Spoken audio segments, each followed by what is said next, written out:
ಇಲ್ಲಿವರೆಗೂ ಯಾವತ್ತೂ ಅಖಿಲ್ ಅವರು ನನ್ನ ಏನೂ ಕೇಳಲೇ ಇಲ್ಲ. ಮೊದಲನೇ ಸಲ ಒಂದು ಆಸೆ ಹೇಳ್ಕೊಂಡ್ರು, ಅದು ಕೂಡ ಸಂಗೀತ ಕಲಿ ಅಂತ ಕೇಳ್ಕೊಂಡ್ರು.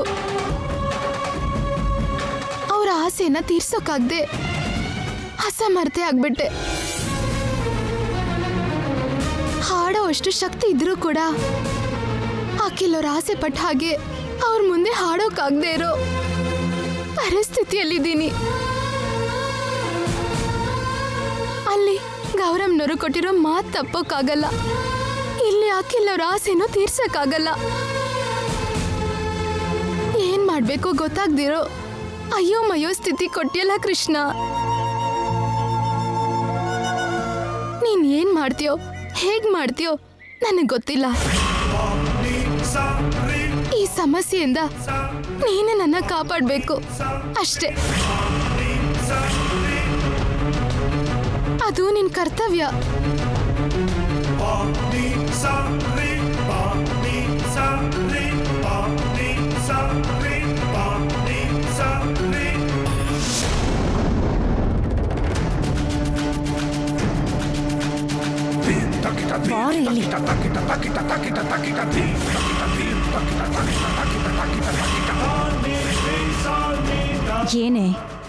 ಏನೇ ಹೊಸ ನಾಟಕ?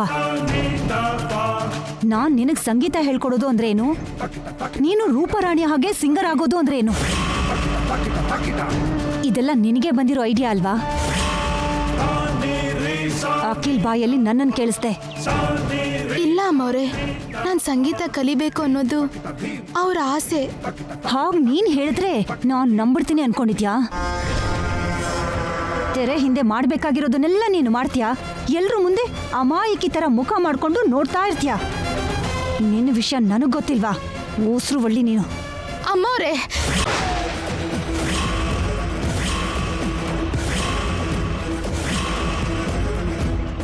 ಸ್ವಲ್ಪ ಮರ್ಯಾದೆ ಕೊಟ್ಟು ಮಾತಾಡಿ.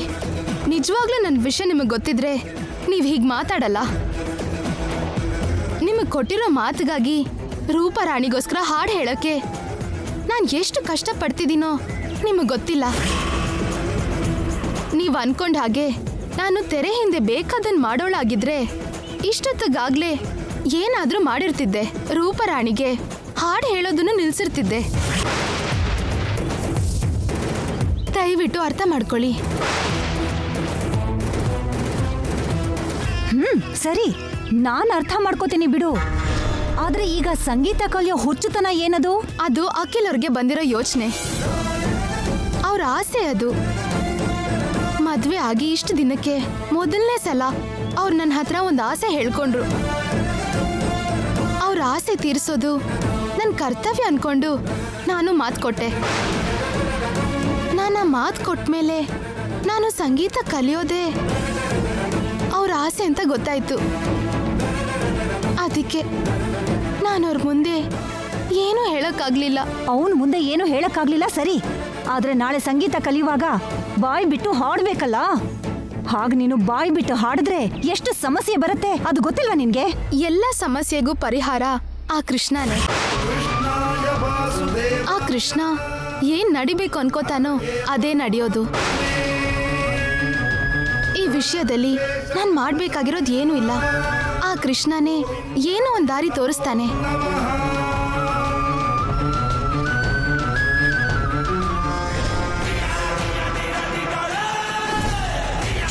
ಏನಿದು ಇಷ್ಟು ಧೈರ್ಯವಾಗಿ ಮಾತಾಡ್ತಾ ಇದ್ದಾಳೆ?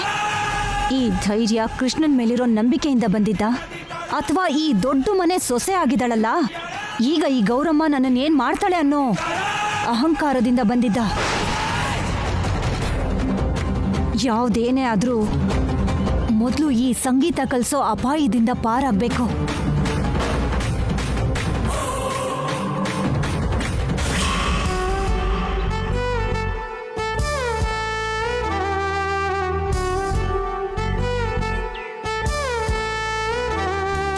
ಅಣ್ಣ, ಈ ಹಾರ್ಮೋನಿಯಂ ನೋಡಿ ಶ್ಯಾಮ ತುಂಬಾ ಖುಷಿ ಪಡ್ತಾಳೆ ಅಲ್ವಾ? ಹೌದು ಕಣೋ, ತುಂಬಾನೇ ಖುಷಿ ಪಡ್ತಾಳೆ. ಯಾಕೋ ಶ್ಯಾಮ ರೂಪಾರಾಣಿಯಷ್ಟೇ ದೊಡ್ಡ ಸಿಂಗರ್ ಆಗ್ತಾಳೆ ಅಂತ ನನ್ನ ಮನಸ್ಸಿಗೆ ಅನಿಸ್ತಿದೆ ಅಣ್ಣ. ಏನೋ ಆಗ್ಬೋದೇನೋ.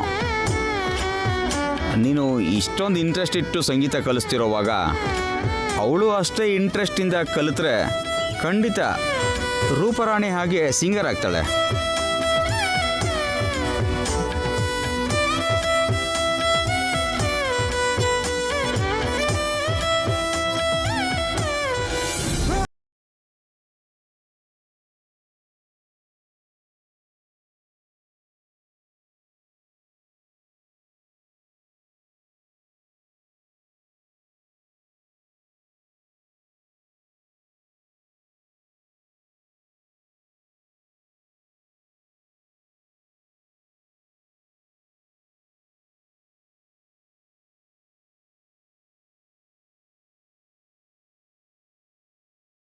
ಹಾಕು ಅಂತ ಎಲ್ಲ ಕೃಷ್ಣನೇ ನೋಡ್ಕೋತಾನೆ. ನೀನೇನು ಯೋಚನೆ ಮಾಡಬೇಡ.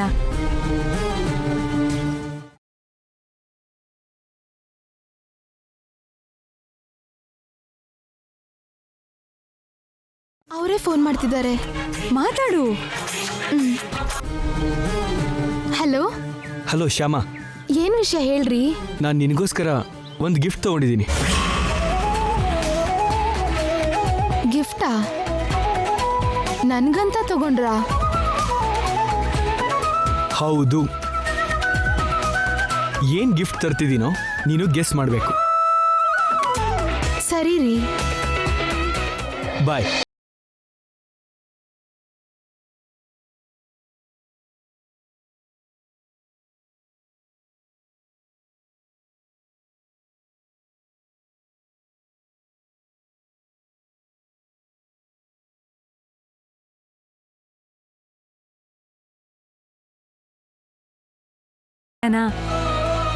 ಹೌದಕ್ಕ, ಆದ್ರೆ ಏನ್ ಗಿಫ್ಟ್ ಅಂತ ಹೇಳಿಲ್ಲ.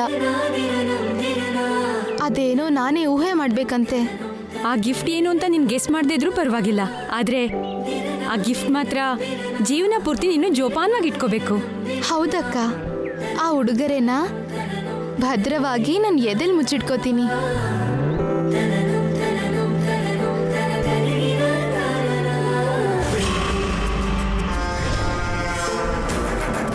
ಈ ಶ್ಯಾಮನ ಸೋಲಿಸ್ಬೇಕು ಅಂತ ಅನ್ಕೊಂಡಿದ್ ಪ್ರತಿ ಸಾರಿನೂ ಯಾವುದೋ ರೀತಿಯಲ್ಲಿ ಇವಳು ಗೆಲ್ತಾನೆ ಇದ್ದಾಳೆ. ಇವಳಿಗೇನೋ ಮಾಡೋದಕ್ಕಾಗ್ತಾನೆ ಇಲ್ಲ. ಇವಳು ಬೆಳೆಯೋದನ್ನ ನಾನು ನೋಡ್ತಾನೆ ಇರಬೇಕಾ? ನೋ, ಏನಾದರೂ ಮಾಡಬೇಕು. ಏನಾದರೂ ಮಾಡಿ ಎಲ್ಲಾದರೂ ಇವಳು ಸಿಕ್ಕಿ ಬೀಳೋ ಹಾಗೆ ಮಾಡಲೇಬೇಕು.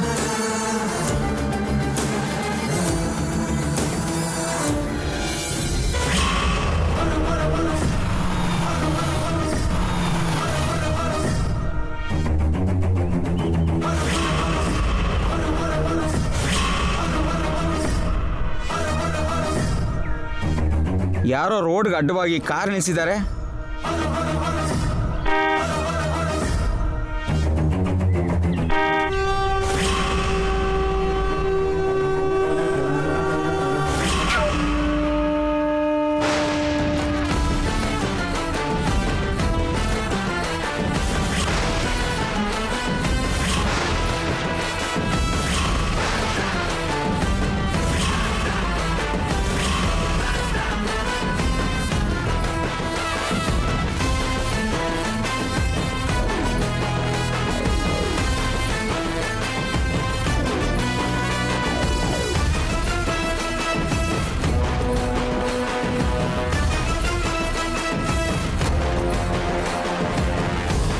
ಏನಿದು? ಯಾಕೆ ನಮ್ಮ ದಾರಿಗೆ ಅಡ್ಡ ಬಂದೆ? ನನ್ನ ಪವರ್ ಏನು ಅಂತ ನಿನಗೆ ತೋರ್ಸೋದಕ್ಕೋಸ್ಕರ.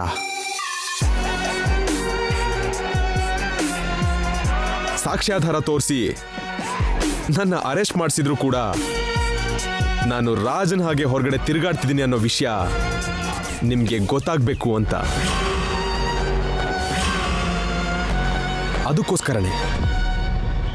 ಅದಕ್ಕೋಸ್ಕರನೇ ನಿಮ್ಮ ಮುಂದೆ ಅಡ್ಡ ಬಂದಿದ್ದು. ನಾಚಿಕೆ ಆಗಲ್ವಾ? ತಪ್ಪು ಮಾಡಿ ಬೇಲ್ ಮೇಲೆ ಆಚೆ ಬಂದು ಅದೇನೋ ದೊಡ್ಡ ಘನಕಾರ್ಯ ಅನ್ನೋ ಹಾಗೆ ಮಾತಾಡ್ತಿದ್ಯಲ್ಲ. ಖಂಡಿತ ಇದು ಘನ ಕಾರ್ಯನೇ.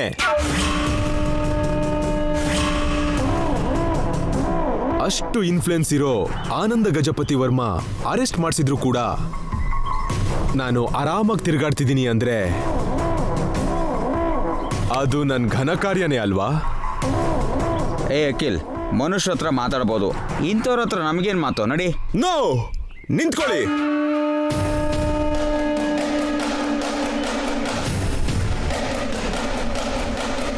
ಮನುಷ್ಯನೇ, ನಾನು ಮನುಷ್ಯನೇ, ಮಾಮೂಲಿ ಮನುಷ್ಯನೇ. ಅದಕ್ಕೆ ಅವಮಾನದ ಫೀಲ್ ಆಗಿದ್ದು. ಆ ಅವಮಾನಕ್ಕೆ ಪ್ರತೀಕಾರ ತೀರಿಸ್ಕೋಬೇಕು ಅನ್ಕೊಂಡೆ. ಆ ಪ್ರತೀಕಾರನ ತೀರಿಸ್ಕೊಳ್ಳೋದಕ್ಕೆ ಪ್ರತಿ ಸಾರಿ ಅವಕಾಶನ ಕ್ರಿಯೇಟ್ ಮಾಡ್ಕೊಂಡೆ. ಸುರಸುಂದ್ರಿ ಜೊತೆ ನಿನ್ ಮದುವೆ ಮಾಡ್ಬೇಕು ಅನ್ಕೊಂಡಿದ್ಲು ನಿನ್ನ ಅಮ್ಮ. ಶ್ಯಾಮ ಜೊತೆ ನಿನ್ ಮದುವೆ ಮಾಡಿಸಿ ನಿನ್ನಮ್ಮಂಗೆ ಗೆಸ್ ಮಾಡದೇ ಇರೋ ಹಾಗೆ ಶಾಕ್ ಕೊಟ್ಟೆ. ಅವಳಂತ ಸೊಸೆ ಬಂದಿದ್ದಕ್ಕೆ ನಿನ್ ಮನೆಯವರೆಲ್ಲ ಒದ್ದಾಡ್ತಾರೆ ಅನ್ಕೊಂಡಿದ್ದೆ. ಆದ್ರೆ ಹಾಗಾಗ್ಲಿಲ್ಲ. ಅದಕ್ಕೆ ಮತ್ತೆ ಶ್ಯಾಮ ಮೇಲೆ ಆರೋಪ ಹೊರಿಸಿ ಅವಳನ್ನ ಮನೆಯಿಂದ ಹೊರಗಡೆ ಕಳ್ಸೋಣ ಅಂತ ಅನ್ಕೊಂಡೆ.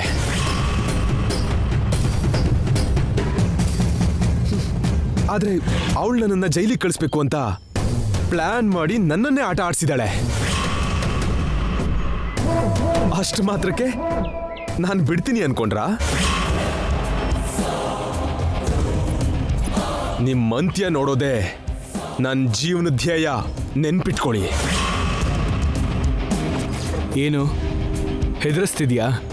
ಇಲ್ಲ, ಎಚ್ಚರಿಸ್ತಾ ಇದ್ದೀನಿ. ನಿನಗೆ ಹೆದರಿಸೋದು ಎಚ್ಚರಿಸೋದು ಬಿಟ್ಟು ಇನ್ನೇನು ಮಾಡೋಕ್ಕಾಗಲ್ಲ.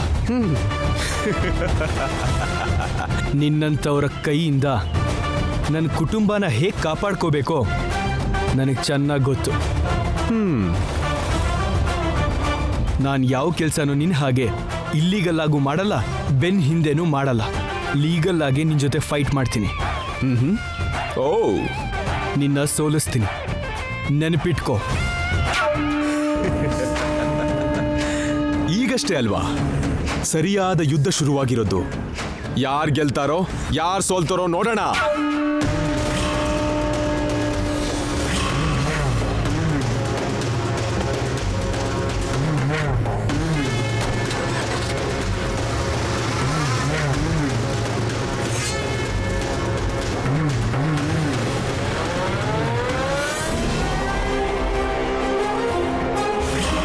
ಬೊಗಳೋ ನಾಯಿ ಕಚ್ಚಲ್ಲ ಅಂತಾರೆ, ಆದರೆ ಇವನ್ ವಿಷಯದಲ್ಲಿ ನಾವು ಸ್ವಲ್ಪ ಹುಷಾರಾಗಿರ್ಬೇಕು ಅಣ್ಣ. ಹೌದು ಅಖಿಲ್, ತುಂಬ ಹುಷಾರಾಗಿರಬೇಕು. ಅಣ್ಣ, ಹಾಂ ಏನು? ಇವನ್ ಸಿಕ್ಕಿರೋ ವಿಷಯ, ಹೀಗೆ ಬಾಯಿಗೆ ಬಂದ ಹಾಗೆ ಮಾತಾಡಿದ ವಿಷಯನ ನಾವು ಮನೇಲಿ ಯಾರಿಗೂ ಹೇಳೋದು ಬೇಡ. ಸುಮ್ಮನೆ ಗಾಬರಿ ಆಗ್ತಾರೆ. ಸರಿ ಅಖಿಲ್, ಯಾರಿಗೂ ಹೇಳಲ್ಲ. ಕಾರತ್ತು.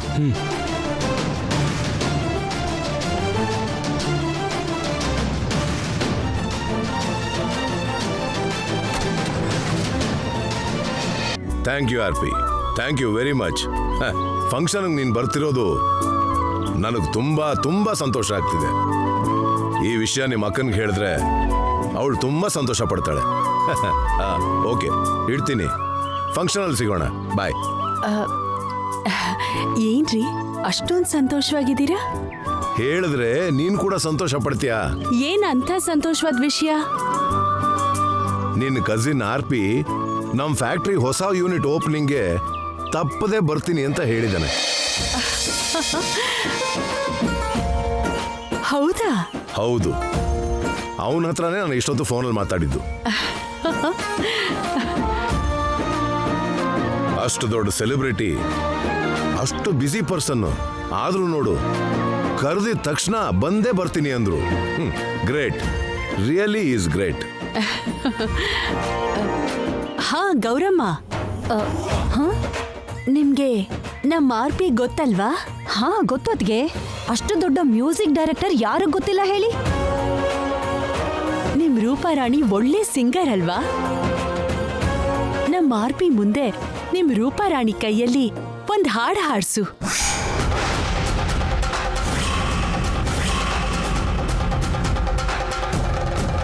ಗ್ಯಾರಂಟಿ ನಮ್ಮ ಆರ್ಪಿಗೆ ನಿಮ್ ರೂಪಾರಾಣಿ ಹಾಡು ತುಂಬಾ ಇಷ್ಟ ಆಗುತ್ತೆ. ಖಂಡಿತವಾಗ್ಲೂ ನಿಮ್ ರೂಪಾರಾಣಿಗೆ ಸಿನಿಮಾದಲ್ಲಿ ಒಂದ್ ಚಾನ್ಸ್ ಕೊಡ್ತಾರೆ.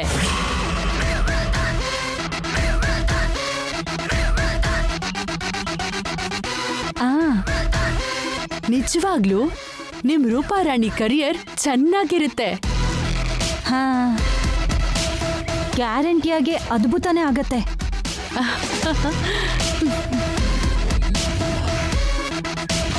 ಪ್ರೋಗ್ರಾಮ್ಸ್ ಅಲ್ಲಾದ್ರೆ ರೂಪಾರಾಣಿ ಹಿಂದೆ ಶ್ಯಾಮನ ನಿಲ್ಸಿ ಹಾಡಿಸ್ತೀನಿ. ರೆಕಾರ್ಡಿಂಗ್ ಅಲ್ಲಿ ಅಷ್ಟು ದೊಡ್ಡ ಡೈರೆಕ್ಟರ್ ಮುಂದೆ ಹಾಗ್ ಮಾಡೋದಿಕ್ಕೆ ಹೇಗ್ ಸಾಧ್ಯ?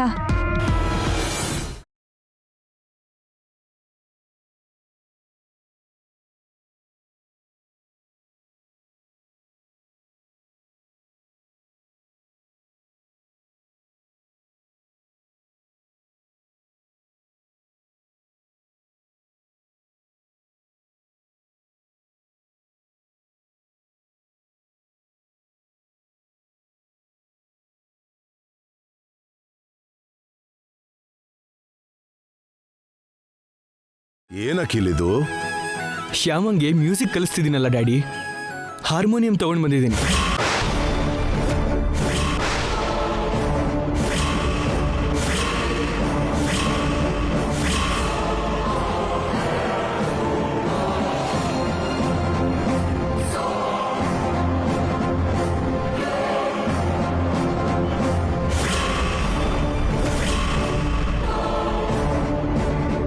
ಗೌರಮ್ಮ ಆಂಟಿ, ಇವತ್ತು ಒಳ್ಳೆ ದಿನ ಅಂತಲ್ಲ, ಇವತ್ತೇ ಶ್ಯಾಮಂಗೆ ಸಂಗೀತ ಪಾಠ ಹೇಳ್ಕೊಡೋಕ್ಕೆ ಶುರು ಮಾಡಿ. ಹಾ ಸರಿ, ತಪ್ಪದೆ ಶುರು ಮಾಡ್ತೀನಿ.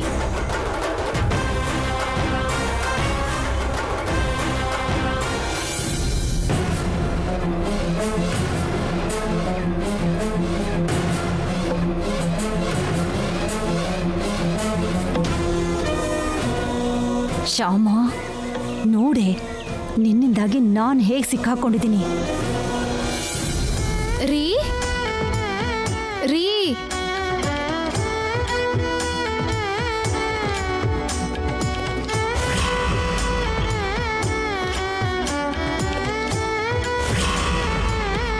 ನಾನು ನಿನಗೋಸ್ಕರ ಒಂದು ಗಿಫ್ಟ್ ತರ್ತಿದ್ದೀನಿ.